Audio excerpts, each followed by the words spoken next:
Iran Israel যুদ্ধের আগুন ছড়িয়ে পড়ছে গোটা বিশ্বে। ইসরায়েল যুক্তরাষ্ট্রের হামলায় ইরানের সর্বোচ্চ নেতা আয়াতুল্লাহ আলী খামেনি নিহত হওয়ার খবর ছড়িয়ে পড়ার সাথে সাথে ইরানের মাথা যেন কোনোভাবেই ঠিক নেই।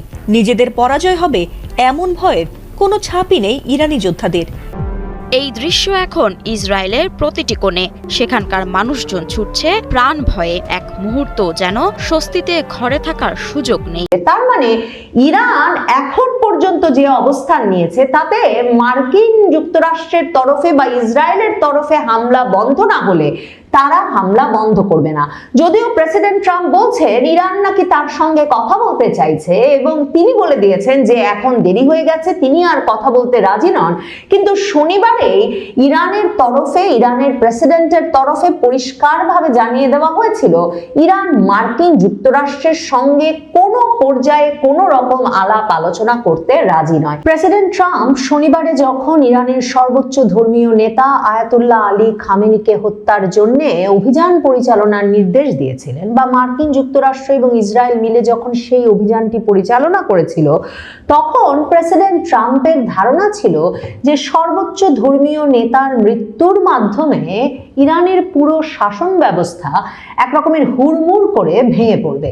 কিন্তু সে ঘটনা তো ঘটেইনি, বরং চার দিন পার হয়ে গেছে, ইরান এখনো পাল্টা হামলা বা প্রতিশোধমূলক হামলার থেকে সরে আসার কোনো ইঙ্গিত দিচ্ছে না।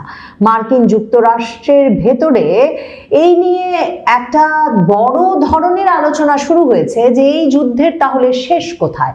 প্রেসিডেন্ট ট্রাম্প অবশ্য শনিবারে এই ঘোষণা দিয়ে রেখেছিলেন যে এই অভিযান চলবে যতদিন পর্যন্ত না ইরানে শান্তি প্রতিষ্ঠিত হবে, এবং তারপর বলেছিলেন যে যতদিন পর্যন্ত না বিশ্বে শান্তি প্রতিষ্ঠিত হবে ততদিন পর্যন্ত তিনি তার এই অভিযান পরিচালনা করে যাবেন। কিন্তু প্রেসিডেন্ট ট্রাম্পের যে পাল্টা হামলা কিংবা ইরান যাকে সর্বোচ্চ প্রতিশোধ নেওয়ার অভিযান হিসেবে বর্ণনা করছে, সেই হামলার জন্য যে তার কোনো মানসিক প্রস্তুতি ছিল না, সেটা এখন মার্কিন সংবাদ মাধ্যম থেকে মার্কিন বিশ্লেষকরা, এমনকি ট্রাম্পপন্থী বিশ্লেষকেরাও সেভাবে ব্যাখ্যা করছেন। কারণ প্রেসিডেন্ট ট্রাম্প শনিবারে সর্বোচ্চ নেতা আয়াতুল্লাহ খামেনিকে হত্যার জন্য অভিযান পরিচালনার পর এবং আয়াতুল্লাহ খামেনি নিহত হওয়ার পর প্রথমেই ইরানের যে ইসলামিক রেভলিউশনারি গার্ড, সেই বাহিনীর উদ্দেশ্যে, সশস্ত্র বাহিনীর উদ্দেশ্যে, পুলিশ বাহিনীর উদ্দেশ্যে এই আহ্বান জানিয়েছিলেন যে হয় তারা আত্মসমর্পণের পথ বেছে নিতে পারে, না হলে তারা মৃত্যুর পথে যেতে পারে। মানে আত্মসমর্পণ না হলে মৃত্যু। এবং তিনি বলেছিলেন যে যদি তারা নিঃশর্ত আত্মসমর্পণ করে অস্ত্র জমা দিয়ে দেয় তাহলে কারো কোনো বিচার হবে না এবং তারা এক রকমের নিশ্চিত জীবনের দিকে যেতে পারে, কিন্তু যদি তারা যুদ্ধে জড়ায় তাহলে তাদের সামনে থাকবে শুধুমাত্র মৃত্যু। কিন্তু ইসলামিক রেভলিউশনারি গার্ড থেকে শুরু করে ইরানের কোনো বাহিনী যুদ্ধে পিছু হটার কোনো লক্ষণ দেখায়নি। কারণ ইসলামিক রেভলিউশনারি গার্ড 1979 সালে ইসলামী বিপ্লবের পর গঠিত হয়েছিল এবং তাদেরকে গঠনের পেছনে যে আদর্শিক একটা অবস্থান ছিল সেটা হচ্ছে তারাই ইসলামী নেতৃত্ব এবং ইরানের ইসলামী শাসন ব্যবস্থা বজায় রাখার, তাকে সুরক্ষা দেওয়ার সর্বোচ্চ ক্ষমতাধারী সশস্ত্র বাহিনী হিসেবে সবসময় বিবেচিত হয়ে এসেছে ইরানে। কাজেই এই ইসলামী রেভলিউশনারি গার্ড তাদের সর্বোচ্চ ধর্মীয় নেতা, যার সরাসরি নেতৃত্বে তারা পরিচালিত হতো, তার মৃত্যুতে আত্মসমর্পণের পথ বেছে নেওয়ার বিষয়টি তো বিবেচনা করেইনি, বরং তারা ইসলামী শাসন ব্যবস্থা টিকিয়ে রাখতে যা যা করা প্রয়োজন এবং তাদের সর্বোচ্চ ধর্মীয় নেতার মৃত্যুর প্রতিশোধ নিতে যা করা প্রয়োজন তাই করবে বলে ঘোষণা দিয়েছে। ইসলামী রেভলিউশনারি গার্ড ইরানের, তারাই দেশের বাইরে ক্ষেপণাস্ত্র হামলা পরিচালনার বিষয়টাও তদারক করে এবং এখন পরিস্থিতিটা এমন, আমেরিকার যে দিশেহারা অবস্থা হয়েছে তার একটা বড় কারণ যে তারা তাদের যত সর্বাধুনিক অস্ত্র শস্ত্র নিয়ে মার্কিন যুক্তরাষ্ট্র এবং ইসরায়েল মিলে ইরানে হামলা চালাচ্ছে এবং ইরানের বড় ধরনের ক্ষয়ক্ষতি সাধন করছে। ইরানে বেসামরিক ব্যক্তিদের নিহত হওয়ার সংখ্যা সংখ্যা ক্রমাগতভাবে বাড়ছে বটে, কিন্তু ইরান তার প্রতিশোধমূলক হামলায় এক রকমের ব্যতিব্যস্ত করে ফেলেছে আমেরিকাকে। কারণ পুরো মধ্যপ্রাচ্য জুড়ে তারা তাদের ঘোষণা অনুযায়ী মার্কিন ঘাঁটিগুলোতে হামলা তো পরিচালনা করছেই, বা সেই হামলা পরিচালনার চেষ্টা অব্যাহত রেখেছে। অন্যদিকে এখন তারা দূতাবাসগুলোকে লক্ষ্য করেও হামলা শুরু করেছে, কারণ ইরান বলছে যে শুধু মার্কিন ঘাঁটি তাদের লক্ষ্য নয়, মার্কিন স্থাপনাগুলো তারা তাদের লক্ষ্যবস্তু বলে মনে করে। এবং এই পরিস্থিতিতে বিভিন্ন মধ্যপ্রাচ্যের দেশে এখন মার্কিন যুক্তরাষ্ট্র এবং পশ্চিমের অনেক দেশ তাদের দূতাবাসগুলো বন্ধ করে দেওয়া শুরু করেছে। মার্কিন যুক্তরাষ্ট্র এরই মধ্যে কুয়েতে তাদের দূতাবাস বন্ধ ঘোষণা করেছে, আর সৌদি আরবে মার্কিন যুক্তরাষ্ট্রের দূতাবাসে ইরানের ড্রোন হামলার পর তাদের ভাষায়, মার্কিনীদের ভাষায়, সীমিত পরিসরে আগুন লেগে যাওয়ার পর মার্কিন যুক্তরাষ্ট্র রীতিমতো ঘোষণা দিয়েছে যে যে কোনো সময় সৌদি আরবে আবারও ইরানের হামলা হতে পারে। কাজেই মার্কিন নাগরিকেরা যাতে কোনোভাবেই সৌদি আরবে মার্কিন দূতাবাসের আশপাশে না থাকে। তারা বলেছে রিয়াদ, দাহরান সহ সৌদি আরবের অনেকগুলো গুরুত্বপূর্ণ শহরেই এখন ইরানের ড্রোন আক্রমণের সম্ভাব্য লক্ষ্য, এবং সেসব জায়গায় মার্কিন যুক্তরাষ্ট্রের নাগরিকদের তারা সাবধানে থাকতে বলেছে।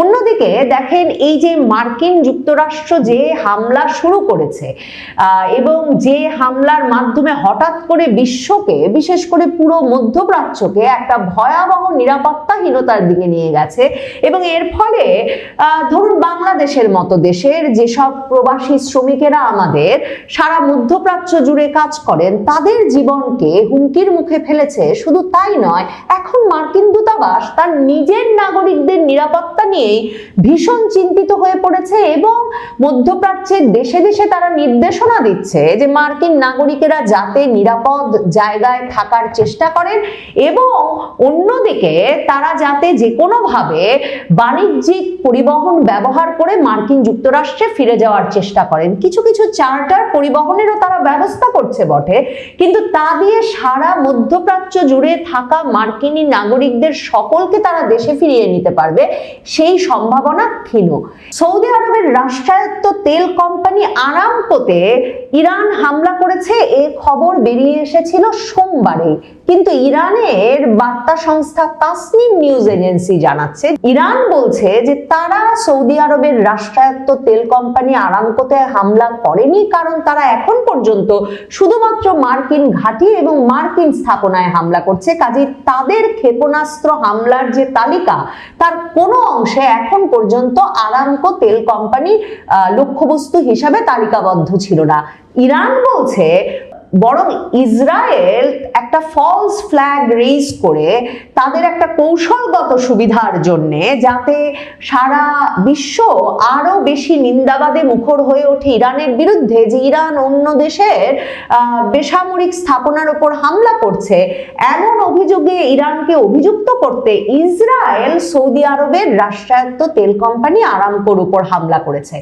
এবং ইরান বলছে যে তারা মনে করে এরপর আরো এ ধরনের কয়েকটি হামলা ইসরায়েল চালাবে, যাতে ইরানের হামলার বিষয়ে সারা বিশ্ব আরো বেশি সমালোচনা মুখর হয়ে ওঠে। এবং ইরান সেক্ষেত্রে বলেছে সংযুক্ত আরব আমিরাতের ফুজায়রা বন্দর এরপর ইসরায়েলের এই ফলস ফ্ল্যাগ অপারেশনের শিকার হতে পারে।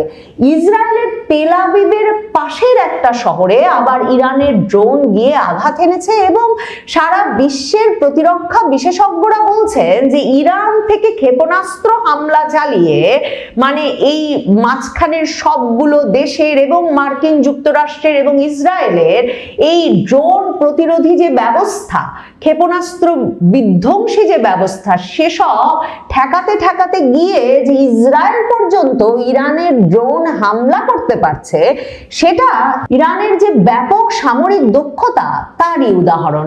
ইসরায়েল নিজেই বলছে, ইসরায়েলের সম্প্রচার মাধ্যম চ্যানেল 12 এর বরাতে খবর বেরিয়ে এসেছে যে ইসরায়েলের মধ্যাঞ্চলীয় শহর পেতা তিকবা শহরে আঘাত হানতে পেরেছে ইরানের ক্ষেপণাস্ত্র, এবং টাইমস অফ ইসরায়েল বলছে বলছে ইরানের ওই একটা ক্ষেপণাস্ত্র ইসরায়েলের ওই পেতা তিকবা শহরে আঘাত আনার পর ব্যাপক ক্ষয়ক্ষতি হয়েছে। তবে তেল আবিবের পাশে অবস্থিত ওই শহরে ক্ষেপণাস্ত্র হামলায় এখন পর্যন্ত কোনো হতাহতের খবর পাওয়া যায়নি। ইরানের ইসলামিক রেভলিউশনারি গার্ড দাবি করেছে তারা বাহরাইনে একটা মার্কিন বিমান ঘাঁটিকে সম্পূর্ণভাবে ধ্বংস করে দিয়েছে। ইরানি সংবাদ সংস্থা IRNA জানাচ্ছে যে IRGC মানে রেভলিউশনারি গার্ড ঘোষণা করেছে তাদের নৌবাহিনী ভোরবেলায় বাহরাইনের শেখ ইসা এলাকায় মার্কিন বিমান ঘাঁটিতে বড় আকারের ড্রোন ও ক্ষেপণাস্ত্র হামলা চালিয়েছে। 20টি ড্রোন ও 3টি ক্ষেপণাস্ত্র নিক্ষেপ করে ঘাঁটিটির কমান্ড সদর দফতর ধ্বংস করে দেওয়া হয়েছে বলে ইসলামিক রেভলিউশনারি গার্ডের পক্ষ থেকে দাবি করা হয়েছে। এই যে পাল্টা হামলা চলছে, ইরানের জাতিসংঘে নিযুক্ত রাষ্ট্রদূত আলী বাহরাইনি বলেছেন আগ্রাসন বন্ধ না হওয়া পর্যন্ত ইরান তাদের প্রতিরক্ষা চালিয়ে যাবে। যতক্ষণ না আগ্রাসন বন্ধ করা হয় ততক্ষণ পর্যন্ত ইরান ইসরায়েল ও যুক্তরাষ্ট্রের বিরুদ্ধে প্রতিরক্ষা অভিযান চালিয়ে যাবে। প্রতিবেশী দেশের কোনো ঘাঁটি অন্য দেশকে আক্রমণ করার জন্য যদি ব্যবহার করা হয় তাহলে তাও ইরান একটা বৈধ লক্ষ্যবস্তু হিসেবে মনে করবে। তার মানে ইরান এখন পর্যন্ত যে অবস্থান নিয়েছে তাতে মার্কিন যুক্তরাষ্ট্রের তরফে বা ইসরায়েলের তরফে হামলা বন্ধ না হলে তারা হামলা বন্ধ করবে না। যদিও প্রেসিডেন্ট ট্রাম্প বলছেন ইরান নাকি তার সঙ্গে কথা বলতে চাইছে এবং তিনি বলে দিয়েছেন যে এখন দেরি হয়ে গেছে, তিনি আর কথা বলতে রাজি নন। কিন্তু শনিবারেই ইরানের প্রেসিডেন্টের তরফে পরিষ্কারভাবে জানিয়ে দেওয়া হয়েছিল ইরান মার্কিন যুক্তরাষ্ট্রের সঙ্গে কোনো পর্যায়ে কোনো রকম আলাপ আলোচনা করতে রাজি নয়। এরকম আলাপ আলোচনায় কোনো পক্ষ রাজি নয়। এই অবস্থায় মার্কিন যুক্তরাষ্ট্রের ভেতরেও এই প্রশ্ন ক্রমেই বাড়ছে যে এই যুদ্ধের তাহলে শেষ কোথায়। মার্কিন কংগ্রেসের শুনানি অনুষ্ঠিত হয়েছে যেখানে বিরোধী ডেমোক্র্যাট সেনেটররা জানতে চেয়েছেন যে এই যে একটা লক্ষ্যহীন যুদ্ধে ট্রাম্প জড়িয়ে ফেলেছেন পুরো দেশকে, এর শেষ কোথায়। তখন মার্কিন পররাষ্ট্রমন্ত্রী মার্কো রুবিও এক অভিনব ব্যাখ্যা হাজির করেছেন কেন প্রেসিডেন্ট ট্রাম্প ইরানের এই যুদ্ধে জড়িয়ে পড়েছেন। সেখানে মার্কিন পররাষ্ট্রমন্ত্রী মার্কো রুবিও কংগ্রেস শুনানিতে সেনেটরদের উদ্দেশ্যে বলেছেন যে যদি মার্কিন যুক্তরাষ্ট্র এই অভিযানে নিজে যুক্ত নাও হতো তাহলেও ইসরায়েল যেহেতু ইরানের ওপর হামলা করতই, আর ইসরায়েল ইরানের ওপর হামলা করলে যেহেতু ইরান পাল্টা হামলায় মার্কিন যুক্তরাষ্ট্রকে লক্ষ্যবস্তুতে পরিণত করতই, তাই প্রেসিডেন্ট ট্রাম্প সিদ্ধান্ত নিয়েছেন যে তিনিও ইসরায়েলের সঙ্গে এই হামলায় মার্কিন যুক্তরাষ্ট্রকে যুক্ত করবেন। মানে পররাষ্ট্রমন্ত্রীর এই অভিনব ব্যাখ্যা শুনে ডেমোক্র্যাট সেনেটরদের মধ্যেও নানা রকম প্রশ্ন জেগেছে। ডেমোক্র্যাট সেনেটররা সংবাদ মাধ্যমকে বলেছেন যে কংগ্রেসে যত প্রশ্ন তারা উঠিয়েছেন বেশিরভাগ প্রশ্নেরই উত্তর মেলেনি ট্রাম্প প্রশাসনের কাছ থেকে।